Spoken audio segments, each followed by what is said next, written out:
రాష్ట్ర ముఖ్యమంత్రి నారా చంద్రబాబు నాయుడు జన్మదినాన్ని పురస్కరించుకొని పులివెందుల పట్టణంలో వేడుకలు ఘనంగా నిర్వహించారు. శాసనమండలి సభ్యులు భూమిరెడ్డి రామ్గోపాల్ రెడ్డి సతీమణి శ్రీమతి భూమిరెడ్డి ఉమాదేవి ఆధ్వర్యంలో ఎమ్మెల్సీ నివాసంలో కేక్ కట్ చేసి స్వీట్లు పంచి కార్యకర్తలతో కలిసి సంబరాలు జరుపుకున్నారు. ఈ సందర్భంగా ఉమాదేవి మాట్లాడుతూ ముఖ్యమంత్రి చంద్రబాబు నాయుడు విజనరీ కలిగిన నాయకుడని పేర్కొన్నారు. నిరంతర కృషి, అచంచల సంకల్పం ఆయన వ్యక్తిత్వానికి నిదర్శనమని అన్నారు.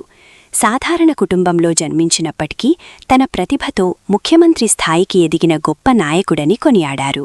రాష్ట్రంలో పలు అభివృద్ధి కార్యక్రమాలు చేపట్టి ఆంధ్రప్రదేశ్ను ప్రగతి పథంలో నడిపిస్తున్నారని తెలిపారు. నాయకత్వ లక్షణాలు చిన్ననాటి నుంచే ఆయనలో వెలిశాయని పేర్కొన్నారు.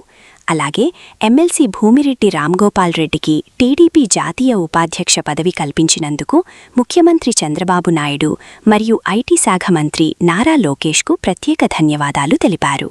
ఈ సందర్భంగా ముఖ్యమంత్రి చంద్రబాబు నాయుడుకు 76వ జన్మదిన శుభాకాంక్షలు తెలియజేశారు.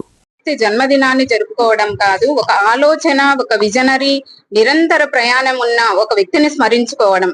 ఆ నిరంతర ప్రయాణానికి కేర్ ఆఫ్ అడ్రస్ సిబిఎన్ 1950 సంవత్సరం ఏప్రిల్ 20వ తేదీన ఒక సాధారణ కుటుంబంలో జన్మించాడు. సాధారణ కుటుంబంలో జన్మించినప్పటికీ తన పరిస్థితులకు అనుకూలంగా ఒక ముఖ్యమంత్రి స్థాయికి ఎదగడం అనేది, అన్ని పరిస్థితులను అవగాహన చేసుకుని ఎదగడం జరిగింది.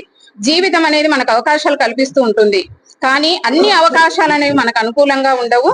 అయినప్పటికీ ఉన్న చంద్రబాబు నాయుడు అమరావతిని రాజధానిగా చేసి ఈరోజు ఎన్నో అభివృద్ధి కార్యక్రమాలను చేపట్టడం జరుగుతుంది. నాయకత్వం అనేది ఒక లక్షణం అన్నమాట. అటువంటి లక్షణం చంద్రబాబు నాయుడులో చిన్న ఏజ్ నుంచి, అంటే స్టూడెంట్ స్థాయి నుంచి నాయకత్వ లక్షణాలు అనేది అలవాటు చేసుకున్నాడు. ఎన్నో ఉన్నత శిఖరాలను అధిరోహించి ఆంధ్ర రాష్ట్రాన్ని ఉన్నత శిఖరాలకు తీసుకురావాలని మనస్ఫూర్తిగా కోరుకుంటూ 76వ జన్మదిన శుభాకాంక్షలు తెలియజేస్తుంది. ఎమ్మెల్సీ రామ్గోపాల్ రెడ్డి గారికి జాతీయ ఉపాధ్యక్ష పదవి ఇచ్చినందుకు నారా చంద్రబాబు నాయుడు గారికి, అలాగే ఐటీ శాఖ మంత్రి నారా లోకేష్ గారికి హృదయపూర్వక కృతజ్ఞతలు తెలియజేస్తున్నాను.